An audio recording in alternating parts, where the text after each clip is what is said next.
Welcome once again to In the Clutch. I'm your host, Draft Raw, and in this video, we're going to discuss who is still available after round one of the 2021 draft. Now, in the description box below, I'm going to put the two-part series of the NFL draft review where I discuss who was picked where. In the first video, it's going to be picks 1 through 16, and in the second video, obviously, picks 17 through 32. So you're going to get my review of what I thought about each pick within the 2021 NFL draft. But without further ado, let's just get right into it with this video, and that is who is still available. Who is still available? With the first person I want to talk about was a guy that I think was a surprise for a lot of people that actually dropped out. Now, there's always a surprise every year, but this is a guy that was kind of pegged to being a first rounder, and that is Notre Dame linebacker Jeremiah Owusu-Koramoah. Reason why it's a surprise is because he has a skill set that's different than any other linebacker in this draft. Another freakishly athletic linebacker, but he's a guy that's kind of a safety hybrid, kind of a nickel corner hybrid on top of that. A guy that we've seen be able to cover not just tight ends and running backs, but even receivers. So when you look at that type of skill set, you kind of think to yourself, well, how in the world did this guy drop out of the first round? Easy. I think that a lot of teams were looking for a certain type of player, and maybe what he brings wasn't exactly what a team was looking for, and is the reason why he dropped out of the first round.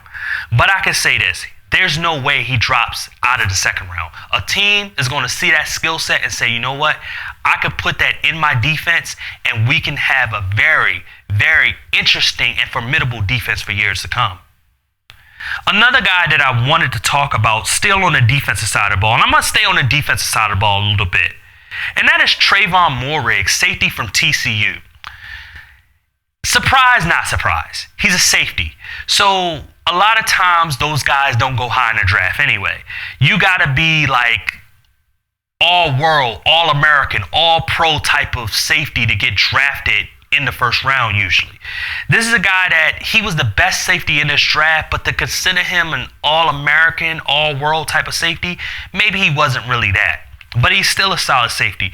Obviously, there's no way he drops out of the second round, but is a guy that I think surprised a lot of people because they also had him pegged as a first round player. And for him to completely drop out, especially with certain teams that actually needed a safety towards the end of the draft, it was a little bit surprising. But I can say this, like I said, he is a safety, so to expect him to really be a guy to get drafted in the first round, it's not going to happen. But once again, like I said, it's a surprise for some people because of where he was put in the mock draft. He's still a good player, so whoever's going to get him is going to get a great player. But, you know, it is what it is. Sometimes guys fall, sometimes guys rise. Can't really do much about that. With the next player that I actually want to talk about is Azeez Ojulari, and he's very interesting. And the reason why he's interesting is because recently we heard about the medical recheck, and there was concern about his knee. And I honestly think that if it wasn't any concerns about his knee, he would be a first-round pick.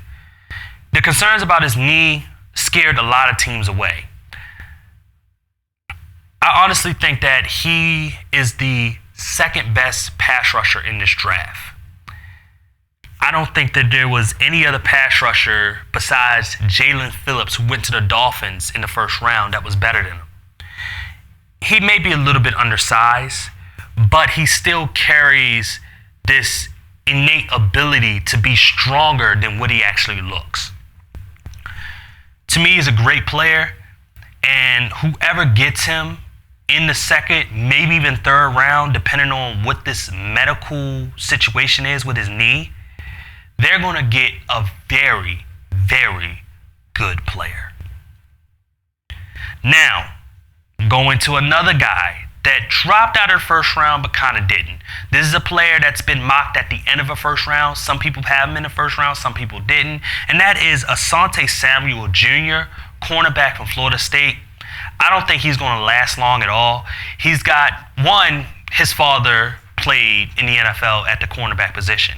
He pretty much plays exactly like his father. And his father was an absolute ball hawk in the NFL. When you have players like him, there's no way that he just drops that far.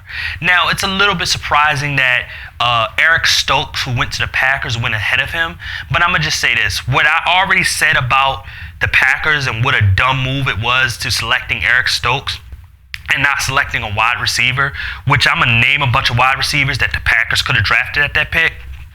I would have wanted them to draft a guy like Asante Samuel Jr., not Eric Stokes, because Asante is clearly the better player. But they had that guy, they had to pick, it is what it is. But I would just say this, Asante Samuel Jr. probably should have not dropped out of the first round, because if anything, he definitely should have went ahead of Eric Stokes. And with the last defensive player that I want to talk about, and that is Christian Barmore. This was the biggest surprise to me. A defensive tackle, a pass rushing defensive tackle that drops out of the first round.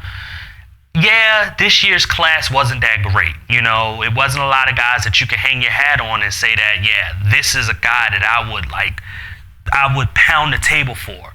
But you know what? I would pound the table for Christian Barmore. I'm surprised that he didn't go higher, but there was also some questions, some rumors about he wasn't mature enough. So maybe that's why teams weren't willing to actually draft him in the first round. But another player, he won't last past the second round. He's a good player. Hopefully the maturity issues actually solidify themselves and he can become a more mature person when he gets drafted, and whoever drafts him, and becomes a good player within the NFL that we know he definitely can be. And now I'm going to go to the offensive side of the ball. And on offense, the receivers. The receivers was the biggest thing. Receivers that Packers could have drafted and not drafted: cornerback Eric Stokes, Elijah Moore, wide receiver, Ole Miss, Terrace Marshall, wide receiver, LSU, and Rondell Moore, wide receiver, Purdue. Any one of those receivers they could have drafted. Terrace Marshall, I heard that there was also a medical situation with his knee, so that's the reason why he fell in the draft. Elijah Moore, I think it has more to do with his size. He's not one of the bigger guys. He's like 5'8", 5'9", I think, yeah, about 5'9", so he's not one of the bigger receivers, and a lot of times you want to draft a guy that's at least 5'11", 6 foot tall and higher when you're looking in the first round. But he does have certain skill set that makes him a pretty good player. And then Rondell Moore, who I'm not surprised that he didn't get drafted in the first round. There was a chance that he still could. The simple fact is that he's the shortest receiver to ever be recorded to coming out in the draft at 5'7". Usually 5'7", that's running back height. And a lot of times running backs are not in that height. They're at least 5'8", 5'9", 5'10" as well. Rondell Moore is one of the more shorter receivers, but he has a skill set that's bar none to anybody. I can see one of these guys actually dropping into the third round.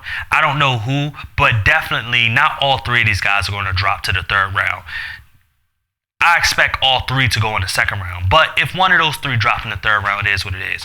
Hopefully, a team like the Green Bay Packers can make up for their dumbness and actually draft one of these guys if they do fall to them in the second round. With the very next pick. With the very next group of players that I want to talk about is offensive line players. Landon Dixon and Creed Humphrey that play the center position. I expected them to possibly drop out of the first round. That was expected. Landon Dixon has the knee, and a lot of people, you're not going to draft a center within the first round that has a knee issue. And then with Creed Humphrey, a lot of people had probably second round grades on him. I personally had him as a top 25 player, which would have made him a first rounder. But it is what it is. Hopefully, what I am praying for is one of them drop to the third round to the Ravens pick. Hopefully that happens. If we get one of them, I'm going to be very, very, very ecstatic. And then with some other guys, it was some offensive tackles that surprisingly didn't go in the first round. One guy is Tevin Jenkins, a guy that's been constantly mocked in the first round. A lot of people are surprised by that, especially when the Oakland Raiders selected Alex Leatherwood, who I said in the previous video will be playing right tackle. And, you know, left side, right side, they're similar, but there's some learning pains pains to actually go through. Tevin Jenkins was playing right tackle in college. So to me, it would have made more sense for Tevin to possibly go to the Oakland Raiders at their pick, but it is what it is. Sam Cosmi is another player. Samuel Cosmi, left tackle from Texas. Tevin Jenkins from Oklahoma State, if I didn't mention that. Left tackle from Texas, Sam Cosmi, I thought was one of the better actual left tackles in this draft. He is a guy that, you know, hopefully, if one of the centers don't drop to the Ravens in the third round, I would love Sam Cosmi to do that. But I'm expecting Sam Cosmi to possibly go pretty early. Possibly to the Cincinnati Bengals, who need a left tackle after not taking a offensive tackle with their first pick. But I thought, you know, Sam Cosmi is a great player, and I was a little surprised that he did drop out of the first. But it is what it is, because there were some other players that risen within the draft that kind of still made sense for the teams that drafted him. Jalen Mayfield, another tackle, he played at Michigan, right tackle prospect. I think that he does have the feet to possibly play both left tackle and right tackle, but if you keep him on the right side, he's still a pretty good, solid player. This is another guy, hopefully he drops to the Ravens. I will take any one of these guys to play the right tackle position for the Ravens. Then you got Walker Little. I kind of suspected that, but some people thought that he could sneak in the first round. And then Liam Eisenberg, Walker Little from Stanford, if I didn't name that. And Liam Eisenberg from Notre Dame is another offensive tackle that dropped in the draft. But some people didn't expect him to go in the first round like me. I didn't actually expect him to go in the first round, but there was a chance that he could sneak his way into the first round. But those are the guys that are still available that you should, the names that you should actually look out for when it comes to the next day of the draft, April 30th at 7 o'clock on the NFL Network or ESPN. I guess I can give them a shout out. But anyway, those are the only players I wanted to talk about. Watch out for those names, and I thank all you guys for watching. I'll see you later. Goodbye.